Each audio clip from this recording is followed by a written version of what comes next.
Hi guys, welcome to our daily encounter.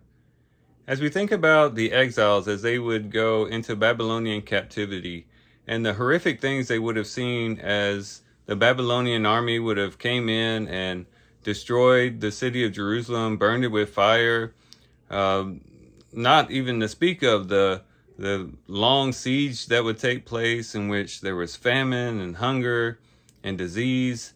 They would have seen some very horrific things, and then not only that, be carried away into a foreign land, away from their homeland, away from their religious and holy place, and just be basically plucked up and planted in a land that was completely different, in a society that was completely different. And this would have caused them to be very much disoriented as they try to adapt to this new way of life. And as they think about the chaos that they had experienced, the hardship they had experienced, they would have needed a word of encouragement, a word that would assure them that even though everything does look chaotic, even though everything does look messy, that there is a plan, that this isn't the end, that there is a plan that extends beyond these circumstances. And that's what they could have thought about as they reflect on Jeremiah 29:11, where it says, "For I know the plans that I have for you, declares the Lord, plans for welfare and not for calamity, to give you a future and a hope." To know in the midst of the chaos, in the midst of the disarray of their lives, to know that there is a plan, that it isn't just all left up to happenstance, it's not just all left up to random circumstances, but that the Lord actually had a plan for them, and a plan that would bring them through these hardships, and that would actually bring them to a brighter future. That would have brought much encouragement to them. Still would have been difficult, still would have been a hard situation to have to endure, but at least they would have had a hope. At least they would have had a looking ahead to a brighter future. And we can say the same thing for ourselves when we encounter hardships and trials and difficulties.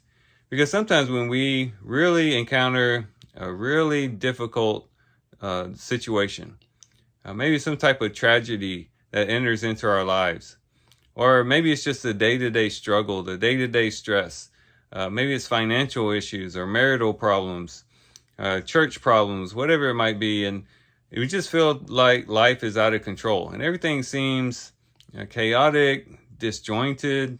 Everything seems just basically in disarray, and it doesn't seem to be really working in any organized way.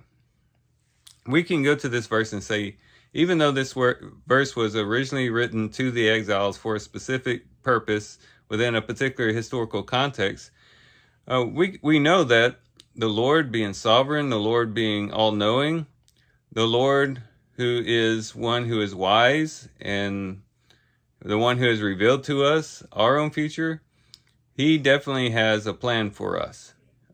In our circumstances and the messiness of it all, we know that we too are serving a God who has a plan.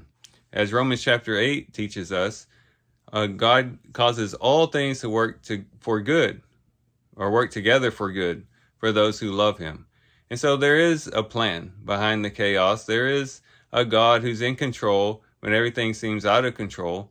And his plans and his purposes are for our good.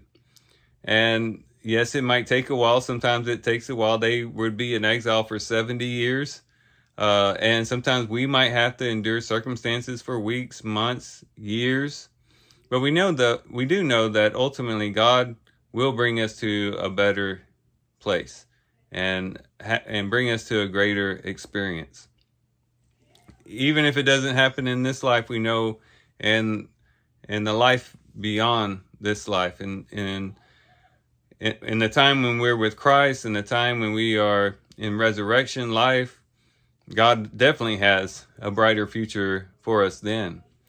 And so when we reach those rough places, when we get to those situations in our life, when everything seems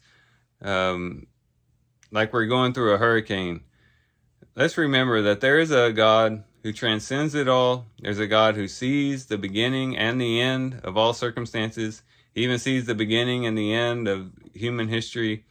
And he's going to bring us through the chaos. He's going to bring us through the difficulty.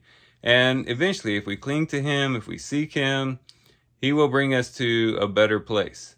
We just have to hold fast, remain steadfast, and just trust and place our faith in him.